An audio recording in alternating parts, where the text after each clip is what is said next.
오늘 우리에게 주신 하나님의 말씀은 구약 성경 217쪽에 있는 민수기 13장 25절에서 33절 말씀입니다. 구약 성경 217쪽에 있는 민수기 13장 25절에서 33절 말씀입니다.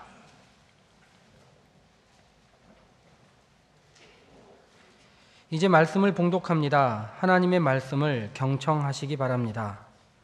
40일 동안 땅을 정탐하기를 마치고 돌아와 바란 광야 가데스에 이르러 모세와 아론과 이스라엘 자손의 온 회중에게 나아와 그들에게 보고하고 그 땅에 과일을 보이고 모세에게 말하여 이르되 당신이 우리를 보낸 땅에 간즉 과연 그 땅에 젖과 꿀이 흐르는데 이것은 그 땅의 과일이니이다. 그러나 그 땅 거주민은 강하고 성읍은 견고하고 심이 클 뿐 아니라 거기서 아낙 자손을 보았으며 아말렉인은 남방 땅에 거주하고 헷인과 여부스인과 아모리인은 산지에 거주하고 가나안인은 해변과 요단가에 거주하더이다.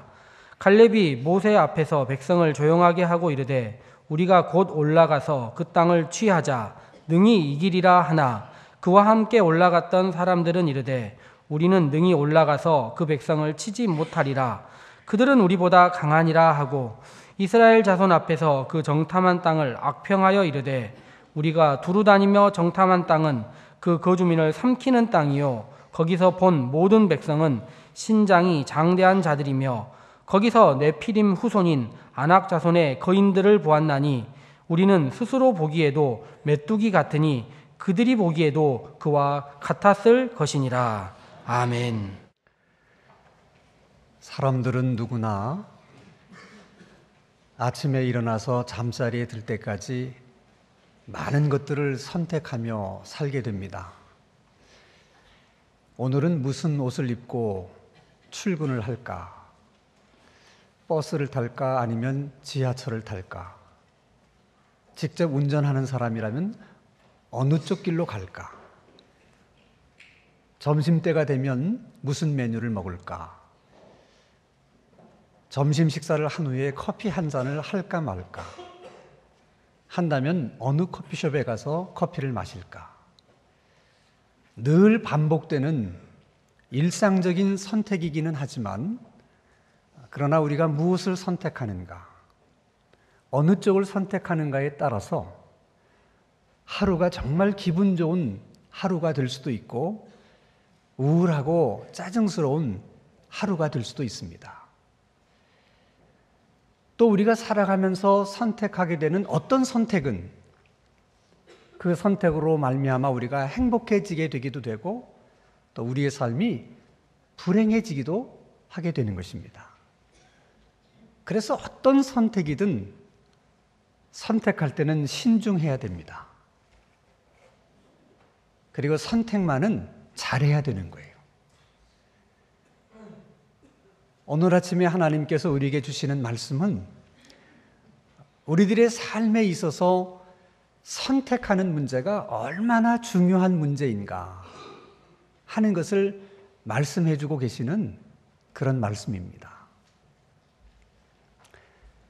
우리들이 잘 아는 것처럼 이집트를 떠난 이스라엘 백성들은 1년이 조금 넘은 시간이 돼서야 하나님께서 이스라엘 백성들에게 약속하셨던 가나안 땅 접견 지역에 도착을 하게 됩니다.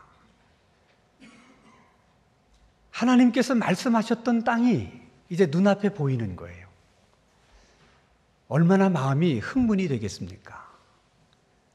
정말 이스라엘 백성들의 입장에서 생각해 보면 눈물이 나도록 좋은 일입니다. 땅 한 평 없이 40년을 방황하며 살다가 이제 내 땅이라고 말할 수 있는 가나안 땅이 눈앞에 보이는 것입니다. 좋기도 하지만 한편으로 생각해 보면 두렵기도 하고 또 염려가 되고 걱정이 됩니다. 왜냐하면 그 가나안 땅은 비어있는 땅이 아니라 오래전부터 여러 부족들이 거기서 자리를 잡고 살고 있었던 그런 땅이기 때문에 그런 것입니다. 걱정이 된 이스라엘 백성들이 모세를 찾아와서 이렇게 요청을 합니다. 우리가 무작정 가나안 땅으로 진입할 것이 아니라 먼저 정탐꾼을 보내서 사사시 살펴본 후에 어떻게 진입을 하면 좋을지, 어느 길로 진입을 하면 좋을지 그때 가서 우리가 판단을 하십시다. 하나님께서 이스라엘 백성들의 그런 생각을 좋게 여기셨어요. 그래서 모세에게 이스라엘 백성들의 청을 너는 들어줘라. 그래서 모세가 12지파 중에서 각 지파를 대표할 수 있는 대표자 한 사람씩을 뽑아서 12명으로 정탐조를 구성합니다. 그리고 은밀하게 가나안 땅으로 보내면서 자세히 알아보고 오너라. 그 12명의 정탐꾼이 어떤 방식으로 정탐을 했는지 우리가 자세히 알 수는 없지만은 우리가 상식적으로 생각해 보면 보안상 12명이 떼거리로 몰려다니면서 정탐을 하지는 않았을 거예요. 여호수아의 말씀을 보면 2사람씩 한 조가 돼서 정탐을 했던 것 같습니다. 40일 동안 정탐을 하고 드디어 정탐꾼들이 돌아옵니다. 가나안 땅이라고 하는 그 땅은 그렇게 넓거나 큰 땅이 아닙니다. 그저 우리나라 강원도만한 땅이기 때문에 12명이 40일 동안을 정탐했다면 정말 구석구석 안 가본 데가 없이 샅샅이 조사를 하고 돌아왔을 가능성이 크다고 생각이 듭니다. 12명의 정탐꾼 가운데 10명이 백성들 앞에서 이렇게 보고했습니다. 우리가 정말 가나안 땅에 들어가서 보니까 소문대로 가나안 땅은 젖과 꿀이 흐르는 비옥한 땅입니다. 저희들이 포도 한 송이를 가지고 왔는데 그 땅에서 수확한 포도입니다 하고 포도를 내놓는데 포도송이가 얼마나 큰지 포도송이가 매달린 가지채 꺾어가지고 긴 작대기에다 묶어서 2사람이 메고 올 정도로 큰 포도였습니다. 여러분, 모든 이스라엘 백성들이 그 보고를 들으면서 그 포도를 보면서 무슨 생각이 들었겠어요? 정말 가나안 땅은 좋은 땅이구나. 아마 여기저기서 탄성과 환호성이 터져 나왔을 것입니다. 보고는 계속됩니다. 그런데 여러분, 우리가 그 땅에 들어가지는 못할 것 같습니다. 그 땅에 들어가서 사는 것은 불가능한 것 같습니다. 왜냐하면 내가 들어가 보니까 그곳의 성읍들이 너무 견고해서 쉽게 무너질 것 같지가 않습니다. 그곳에 사는 주민들이 기골이 장대해서 우리가 상대하기에는 너무 버거운 상대들입니다. 그래서 들어가는 것은 불가능할 것 같습니다. 그러자 남은 2명의 정탐꾼이 무슨 소리냐? 아닙니다, 여러분. 들어가면 우리가 그 땅을 차지할 수 있습니다. 우리가 그들과 싸우면 우리가 그들을 이길 수가 있습니다. 라고 보고를 했습니다. 아니, 어떻게 12명이 다 들어가서 똑같이 보고 왔는데 어떻게 보고 내용이 이렇게 다를 수가 있습니까? 뭐 때문에 이런 보고에 차이가 생기는 것입니까? 10명은 동쪽을 보고 왔고 2명은 서쪽을 보고 왔기 때문에 보고 내용이 서로 다른 거예요? 아니면 10명은 견고한 성읍들만 보고 왔고 2명은 정말 허술한 그런 성읍들만을 보고 왔기 때문에 보고 내용이 다른 것입니까? 그렇지 않습니다. 12명은 똑같은 것을 보고 왔습니다. 다른 것이 있다면 무엇을 보느냐? 그리고 무엇을 볼 것이냐? 하는 선택의 차이입니다. 12명의 정탐꾼은 제대로 보고 돌아왔습니다. 보고하는 내용도 너무나 정확했어요. 정말 그들의 보고대로 가나안 땅은 젖과 꿀이 흐르는 비옥한 땅입니다. 그들의 보고대로, 그러니 그 땅은 정말 성읍들이 견고했고 주민들은 기골이 장대한 사람들이었습니다. 가나안 땅이 포도 한 송이를 두 사람이 어깨에 메고 올 만큼 비옥한 땅이다. 그면만을 생각하면 가나안 땅은 이스라엘 백성들에게 있어서는 기회의 땅입니다. 언제 그런 땅을 그들이 차지할 수가 있겠습니까? 그러나 성읍이 견고하고 주민들의 기골이 장대하다는 그면만을 보면 이스라엘 백성들의 입장에서는 그것은 위기일 수 있습니다. 하나님께서 이스라엘 백성들에게 주시겠다고 약속하신 가나안 땅은 기회도 있었고 동시에 위기도 함께 있었습니다. 10명의 정탐꾼은 그 위기와 기회 중에 위기를 본 것이고 2명의 정탐꾼은 위기와 기회 속에 기회를 본 것입니다. 여러분, 그것은 가나안 땅만 그런 것이 아닙니다. 우리가 살아가면서 만나게 되는 수많은 사건, 수많은 상황, 수많은 환경도 기회만 있는 사건이 없고 위기만 있는 환경도 없습니다. 모든 사건 안에는 기회와 위기가 공존합니다. 어떤 환경, 어떤 상황도 반드시 두 가지가 함께 공존하는 것입니다. 그렇기 때문에 무엇을 보느냐, 무엇을 볼 것이냐 하는 것을 선택하는 것이 우리에게는 중요한 과제인 것입니다. 여러분, 성공의 예를 한번 생각해 보십시오. 성공이라는 환경, 성공을 했기 때문에 얻을 수 있는 것들이 많이 있지만 또 그 성공 때문에 잃어버리는 것들도 반드시 있게 됩니다. 성공이라고 하는 것 속에는 얻는 것도 있고 잃어버리는 것도 있고 함께 공존합니다. 성공만 그런 것이 아니라 실패도 마찬가지. 실패했기 때문에 잃어버리는 것들이 많이 있지만 그러나 또 실패했기 때문에 얻는 것도 있는 것입니다. 실패 안에는 얻는 것도 잃어버리는 것도 함께 공존해 있는 것입니다.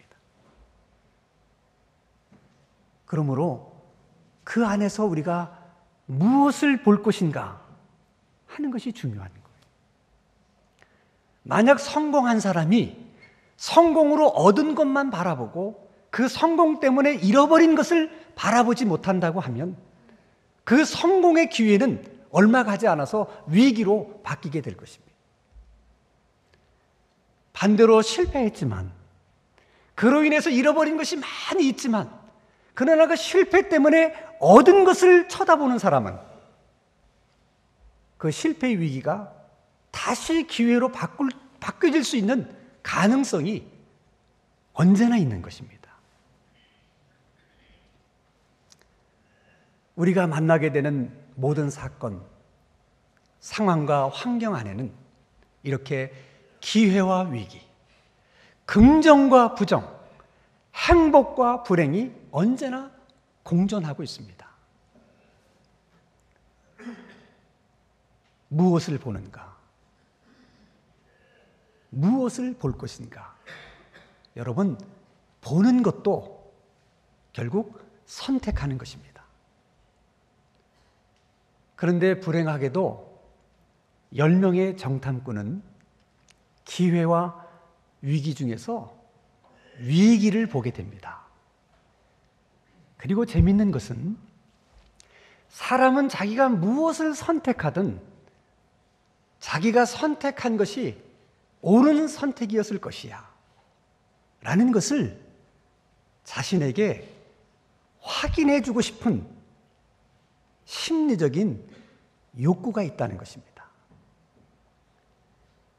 그래서 위기를 선택한 10명의 정탐꾼들이 그 위기를 선택하는 순간 그들의 말이 어떻게 바뀌고 있는가에 주목할 필요가 있습니다. 민수기 13장 32절 함께 같이 읽겠습니다. 시작.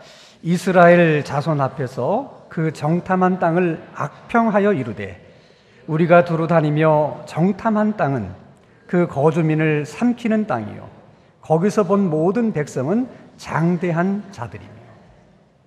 방금 전까지만 하더라도 백성들 앞에서 가나안 땅은 젖과 꿀이 흐르는 비옥한 땅입니다. 이 포도가 그 땅에서 수확한 포도입니다. 그렇게 보고했던 10명의 정탐꾼들이 위기를 선택하자마자 말이 바뀝니다. 여러분, 그 땅은 사람이 살만한 땅이 못 됩니다. 그 땅에 들어가면 우리는 다 죽고 말 것입니다. 이렇게 말하고 싶은 심리적인 욕구를 흔히 합리화라고 얘기를 합니다. 이솝우화를 보면 이런 얘기가 있어요. 배가 고픈 여우 한 마리가 먹을 것을 찾아서 이리저리 배회를 하다가 정말 탐스러운 포도 한 그루를 만나게 됩니다. 그 포도를 바라보니까 정말 침이 꼴깍 넘어갈 만큼 맛있게 생긴 포도예요. 그러나 여우 입장에서는 너무 높이 매달려 있어서 따먹을 수가 없었어요. 한참을 맴돌다가 아쉬운 듯 뒤돌아서면서 여우가 혼잣말로 이렇게 중얼거립니다. 저 포도는 신포도기 때문에 따먹을 수가 없어. 사실은 높이 달려 있어서 따먹지 못한 포도를 두고 그렇다고 인정하고 싶지 않아서 저 포도는 신포도기 때문에 따먹어봐야 소용도 없어. 먹을 수 없는 포도일 거야. 이렇게 말하는 것이 합리화입니다. 모든 사람들의 마음속에는 그런 심리적인 욕구가 있어요. 못한다고 생각하면, 못한다고 생각하는 순간 하지 못할 이유들이 줄줄이 나옵니다. 할 마음이 없으면 하지 못할 이유들이 얼마든지 생겨나는 것입니다. 그러나 반대로 해야 되겠다고 결심하면, 그렇게 생각하면, 그렇게 마음을 먹으면 해야만 한 이유들도 똑같이 또 생겨나는 것입니다. 내 선택이 옳은 선택이었을 거야 하는 것을 자신에게 확인받고 싶은 것이 합리화라면, 자기가 선택한 것이 옳은 것이야 하는 것을 많은 사람들의 지지를 받아서 확인해 보고 싶은 욕구는 원망과 불평과 악평과 부정적인 말입니다. 자기 선택에 자신이 없을수록 내 선택이 옳은 선택이라고 하는 것을 많은 사람들에게 확인받고 싶은 욕구가 있어요. 그래서 계속 부정적으로 얘기하는 겁니다. 그래서 사람들이 거기에 지지를 해주면 봐라, 나만 그렇게 생각하는 것이 아니고 많은 사람들이 그렇게 생각하는 것 아니냐. 그래야 마음이 안심이 되기 때문에 그런 것입니다. 불행한 것은 이스라엘 백성들이 그 두 명이 선택한 기회를 선택하지 못하고 10명이 선택한 위기를 백성들도 선택하게 됩니다. 그날 그 위기를 선택했던 사람들 중에 단 한 사람도 가나안 땅에 들어가는 사람이 없었습니다. 결국 그들의 선택대로 된 것입니다. 우리가 무엇을 선택하든 결국은 내가 선택한 대로 되는 것입니다. 그렇다면 우리는 기회와 위기, 그 중에서 우리가 위기가 아닌 기회를 우리는 어떻게 선택할 수 있을까? 부정이 아닌 긍정을 우리는 어떻게 선택할 수 있을까? 불행이 아닌 행복을 우리가 어떻게 선택할 수 있을까? 길은 하나입니다. 그것은 믿음입니다. 믿음이 있으면 기회와 위기 중에 기회를 보게 됩니다. 믿음이 기회를 보게 만드는 거예요. 긍정을 보게 만듭니다. 행복을 보게 만듭니다. 그리고 그 믿음이 기회를 선택하게 만들고 긍정을 선택하게 만들고 행복을 선택하게 만드는 것입니다. 그래서 성령은 믿음을 가리켜서 금보다도 귀한 믿음이다. 그렇게 말씀하시는 거예요. 이 귀한 믿음을 오늘 하나님 앞에 나와 예배하는 여러분 모두에게 있어질 수 있기를 주님의 이름으로 축원합니다. 그러면 우리에게 어떻게 그런 믿음이 생길 수 있을까? 여러분, 하나님의 말씀을 듣는 것이 믿음이에요. 그리고 어떤 상황 속에서도 하나님이 하신 말씀을 기억해내는 것이 믿음입니다. 그리고 하나님께서 우리의 삶 가운데 행하셨던 그 많은 은혜들을, 그 많은 하나님의 역사들을 잊지 않고 기억하는 것이 믿음입니다. 하나님이 내게 하신 약속의 말씀을 붙들고 그 말씀대로 순종하는 것이 그것이 믿음입니다. 만약 이스라엘 백성들이 하나님께서 하신 말씀을 기억할 수 있었더라면, 그동안 하나님께서 이스라엘 백성들을 향해서 행하셨던 그 수많은 기적을, 수많은 능력을, 그 하나님의 권능의 손길을 기억할 수 있었더라면, 내가 너희들에게 가나안 땅을 주겠다고 말씀하신 하나님의 약속의 말씀을 붙들고 순종해서 그냥 가나안 땅에 들어갔더라면 많은 아쉬움이 남습니다. 그런데 여러분, 만약 그들이 정말 하나님의 약속의 말씀을 붙들고 순종해서 가나안 땅에 들어갔는데 자기들보다 기골이 장대한 그들에게 전쟁에 패하게 되었다면, 그러면 여러분 어떻게 되는 것입니까? 그러면 정말 그들은 가나안 땅을 차지할 수 없는 것입니까? 여러분, 그렇게 되면 그것은 이스라엘 백성들이 실패한 것이 아니고 하나님이 실패한 것입니다. 여러분, 하나님도 실패하실 수 있다고 여러분 생각하십니까? 하나님은 실패하실 수가 없으십니다. 적어도 기독교가 말하는 하나님, 그리고 우리가 믿는 하나님은 실패하시는 하나님이 아니십니다. 실패하실 수 있는 하나님이 아니십니다. 그러므로 우리가 하나님의 약속을 붙들고 순종한 일에는 실패는 없는 것입니다. 단지 사람의 눈에 그것이 실패일처럼 보일지라도 우리는 그것을 실패라고 말해서는 안 됩니다. 왜냐하면 하나님은 실패하실 수 있는 하나님이 아니시기 때문에 그렇습니다. 반드시 하나님은 이기십니다. 하나님은 승리하십니다.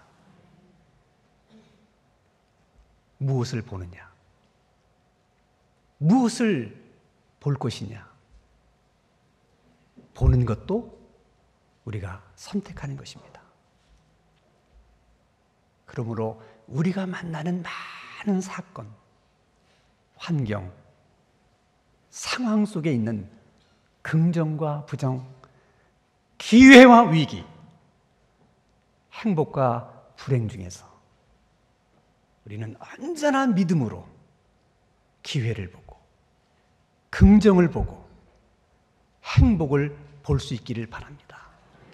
우리가 믿음으로 기회를 선택하고 긍정을 선택하고 행복을 선택하면 하나님은 우리가 선택한 그대로 우리에게 기회를 주시고 긍정을 주시고 행복을 주십니다. 우리는 우리가 선택한 그대로 기회를 얻게 될 것이고 긍정을 얻게 될 것이고 행복을 얻게 될 것입니다.